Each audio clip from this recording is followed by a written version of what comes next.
اعوذ باللہ من الشیطان الرجیم بسم اللہ الرحمن الرحیم وانذر به الذین یخافون ان یحشروا الی ربهم لیس لهم من دونه ولی ولا شفیع لعلهم یتقون۔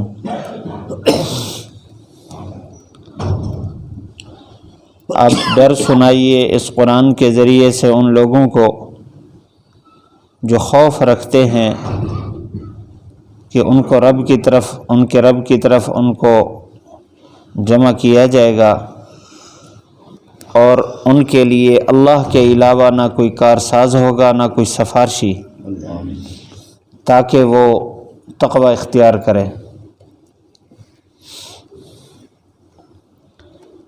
پچھلی آیات میں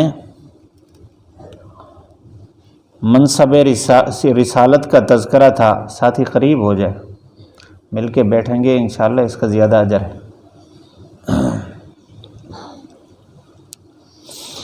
پچھلی آیت میں منصب رسالت کا تذکرہ تھا۔ اللہ تعالیٰ نے انبیاء علیہم السلام اور رسولوں کی ذمہ داری کا تذکرہ فرمایا، مبشرین اور منذرین، خوشخبری سنانے والا، ڈر سنانے والا۔ پھر آپ صلی اللہ علیہ وسلم کا منصب بیان فرمایا، ان اتبع الا ما یوحى الی، کہ میں تو صرف وحی کی اتباع کرتا ہوں، اپنی خواہش سے کوئی حکم جاری نہیں کرتا۔ اب اسی رسالت کی ذمہ داری دی جا رہی ہے اس آیت میں۔ فرمایا جو لوگ قیامت کا تصور رکھتے ہیں، آپ ان کو رب کے سامنے حاضر ہونے سے ان کو ڈرائیے۔ اصل میں اس وقت اور قیامت تک آنے والے جتنے لوگ ہیں،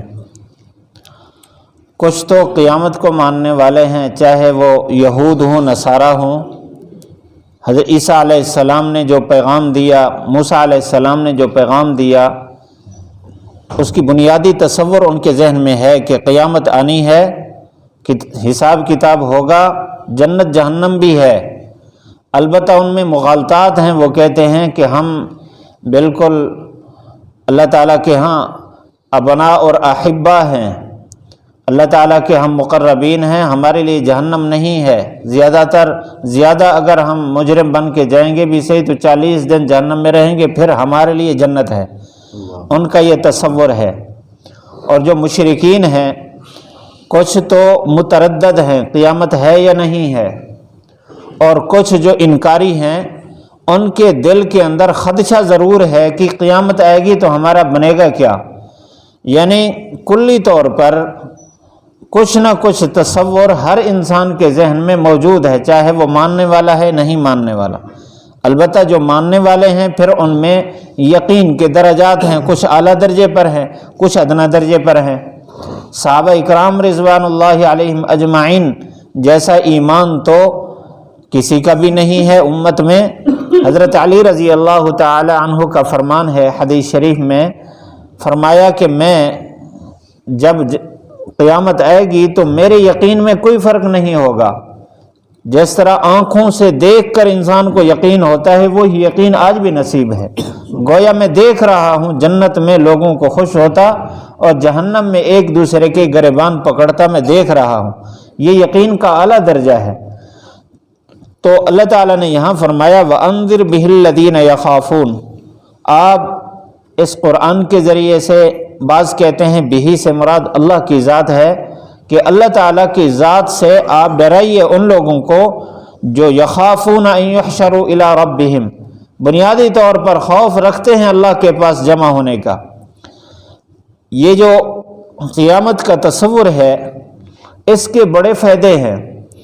جس ایمان والے کے دل و دماغ میں ہر وقت قیامت کا تصور رہے تو اس سے گناہ کی ہمت ختم ہو جاتی ہے، اللہ کی نافرمانی کی ہمت ختم ہو جاتی ہے، قوت ہوتی ہے، طاقت ہوتی ہے بد نظری کی، جھوٹ کی، غلط سننے کی، کسی پر ظلم کرنے کی طاقت موجود ہوتی، لیکن اس طاقت کو استعمال کرنے کی ہمت ختم ہو جاتی ہے۔ اس لیے اللہ تعالیٰ نے بہت زیادہ تصور دیا قرآن مجید میں کہ آخرت کو یاد رکھو، اور آپ صلی اللہ علیہ وسلم نے بھی فرمایا اکثر ذکر حازم اللذات، لذات کے پیچھے لگانے والی جو چیز ہے اس کو توڑنے والی چیز کو یاد کرو، وہ ہے موت۔ جو موت اور آخرت کو یاد کرتا ہے وہ ہمیشہ سیدھا رہتا ہے، اس کی نماز بھی اعلیٰ درجے کی ہوتی ہے، اس کے باقی اعمال بھی اعلیٰ درجے کے۔ تو اس لیے فرمایا جو خوف رکھتے ہیں اپنے رب کے ہاں جمع ہونے کا ان کو ڈرائیے۔ لیس لہم من دونہ ولی، قیامت کے دن ان کا کوئی بھی کارساز کام بنانے والا نہیں ہوگا۔ دنیا میں کام بنانے والے کافی لوگ ہوتے ہیں، لوگ بھی ہیں اور انسان کے اپنے تصورات بھی ہیں۔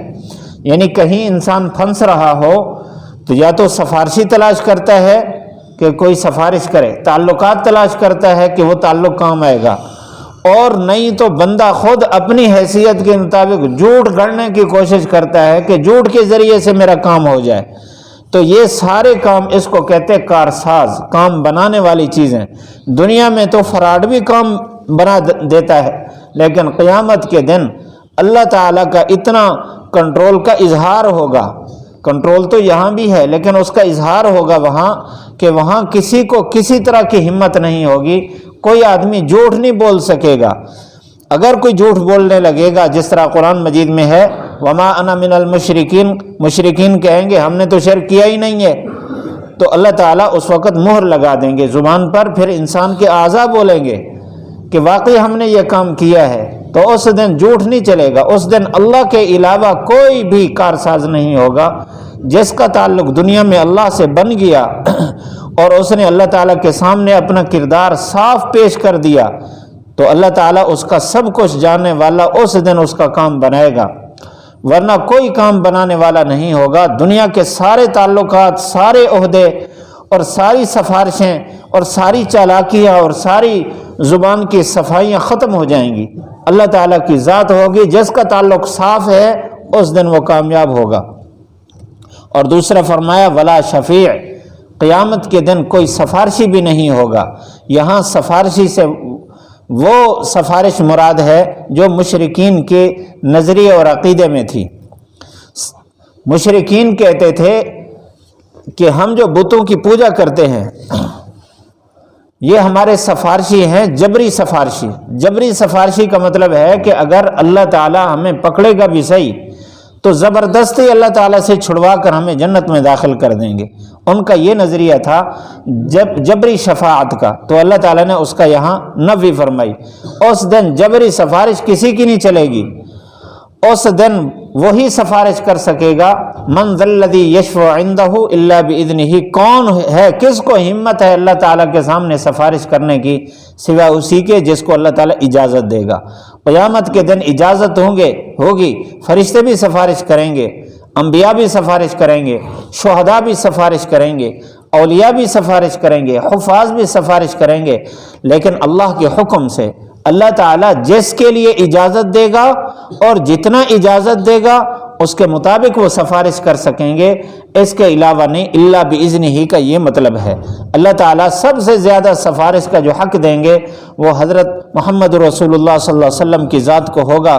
آپ نے فرمایا اس وقت تک میں آرام سے نہیں بیٹھوں گا جب تک میرا آخری امتی جنت میں نہیں جائے گا۔ تو اجازت ہوگی سفارش کی، لیکن ان کی جو جبری سفارش والا نظریہ تھا اس نظریے کا رد فرمایا کہ اس دن کوئی بھی زبردستی سفارش نہیں کر سکے گا۔ اور دنیا میں سفارش چل جاتی ہے، دباؤ کی بنیاد پر بھی چل جاتی ہے، جو بڑا افیسر ہے، بڑے مقام اور عہدے پر ہے، اس سے بڑے عہدے والے کو اوپر سے جب سفارش آتی ہے تو دباؤ میں آ کر وہ کام نکال دیتا ہے، لیکن قیامت کے دن یہ نہیں ہوگا۔ اور بعض لوگوں کے نظریات آج تک یہی ہیں، وہ کہتے ہیں کہ یہ جو اللہ والے ہیں، یہ جو پیر ہیں، یہ جو بزرگ ہیں، ان کو قیامت کے دن یہ جبری سفارش کا حق ہوگا، اس لیے وہ ایسے بول دیتے ہیں کہ ہم نے تو پیر صاحب کا لڑ پکڑا ہے، پیر جانے تو خدا جانے۔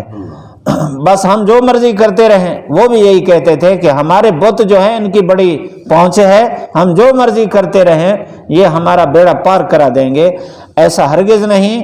اللہ تعالیٰ نے یہاں فرمایا ولا شفیع, جس کو اللہ اجازت دے گا وہی سفارش کرے گا. اولیاء سفارش کریں گے لیکن اسی کے بارے میں سفارش کریں گے جن کا اللہ تعالیٰ کی طرف سے حکم اور اجازت ہوگی, بس اللہ جن کے لیے چاہے گا. تو فرمایا لعلہم یتقون, آپ ان کو یہ ڈر سنائیے تاکہ وہ اللہ تعالیٰ سے ڈریں اور تقوی اختیار کریں, تقوی والی زندگی گزاریں. میں نے پہلے عرض کیا ہے کہ یہ جو قیامت کا تصور ہے یہ انسان کو سیدھا رکھتا ہے.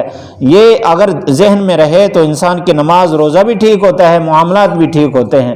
جب یہ خطرہ ہو کہ میرا رب مجھے دیکھ رہا ہے اور قیامت کے دن پکڑے گا, اور اس دن نہ کوئی دوسری چیزیں کام آئیں گی نہ کوئی سفارش کر سکے گا. اگر یہ تصور رہا تو انسان کے لیے تقوی آسان ہے. اللہ تعالی ہم سب کو ہمیشہ ہر کام میں آخرت کا تصور نصیب فرمائے. وَأَنذِرْ, اور ڈرائیے بِهِ, اس قرآن کے ذریعے سے, الذین, ان لوگوں کو, یخافون, جو خوف رکھتے ہیں, ان یحشروا, کہ ان کو جمع کیا جائے گا, الی ربہم, ان کے رب کی طرف, لیس لہم, نہیں ہوگا ان کے لیے, من دونہ, اللہ کے علاوہ, ولی, کوئی بھی کارساز, ولا شفیع, اور نہ کوئی سفارشی, لعلہم یتقون, تاکہ وہ تقوی اختیار کریں.